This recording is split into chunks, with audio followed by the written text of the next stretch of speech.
I started out with the sound from Mellotron.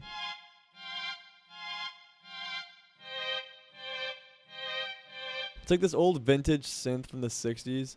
Now I just pitched it down to give it a little bit of a darker feeling.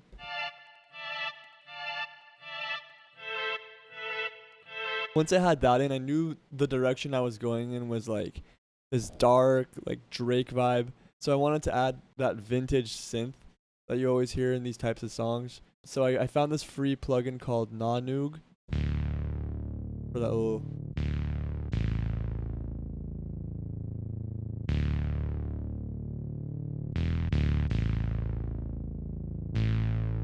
Next, I added this like I don't know what to call it. This I wanted just like an accent sound to add some like interest, like in the background, and like you could take it in and out and stuff. So I ended up turning this way down in the mix later on.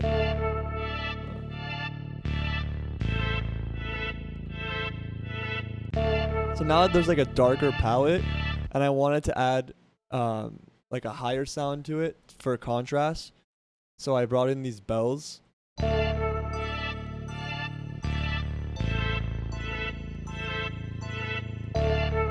Kind of like some haunted, Halloween type of sound. Finally, was just this like electronic sounding pad to kind of glue everything together.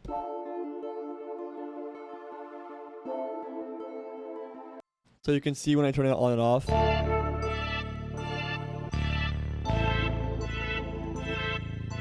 At this point, I actually saved it as a sample to send to other producers, because I didn't think any of my friends that I make music with would use that. So I just saved it, put it away. A couple days later, I came back to it and I was just like, no, I have to finish this. This is just too crazy.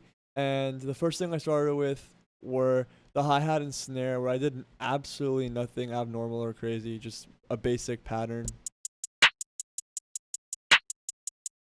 It's definitely easy to do too much. So because I did so much with the melody, I wanted to keep it extremely simple with the drums. And then my favorite part was the 808.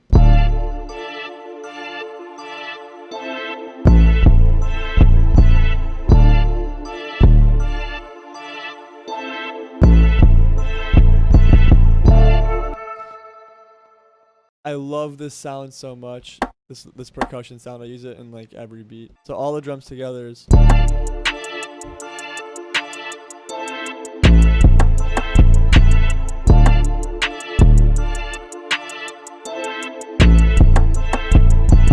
The last thing I added in the drums was just an open hi-hat.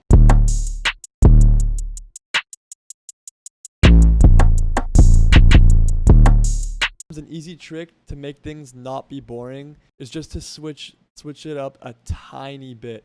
So this whole section right here is the hook, and all I did to keep it interesting, like through the hook, was just add one sound in the drums. So I added the open hi-hat.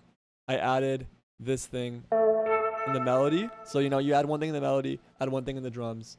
And then I also changed the pattern up a little bit. So I might have like added one drum here and like, very, very small things. But when you're listening to it, it's just this tiniest amount of like gratification, where it doesn't get old. So yeah, once I had the drums and the melody in there, it was just the effects and my tag. Joey!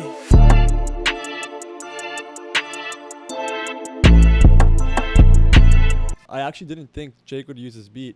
We were in Vegas in the studio because Jake was in training camp over there. I was going through all the beats. Our friend D-Cut was like, come on, Joey, play your secret weapon. This beat was actually called Secret Weapon. 2 days of hard work, up all night, all day the next day. Now we have Park South Freestyle. A lot of work went into it on my end and on Jake's end. We both worked really, really hard on this, from the beat to the mix to recording to writing it. Like, music doesn't always come super easy in the studio, and sometimes you just have to grind through it.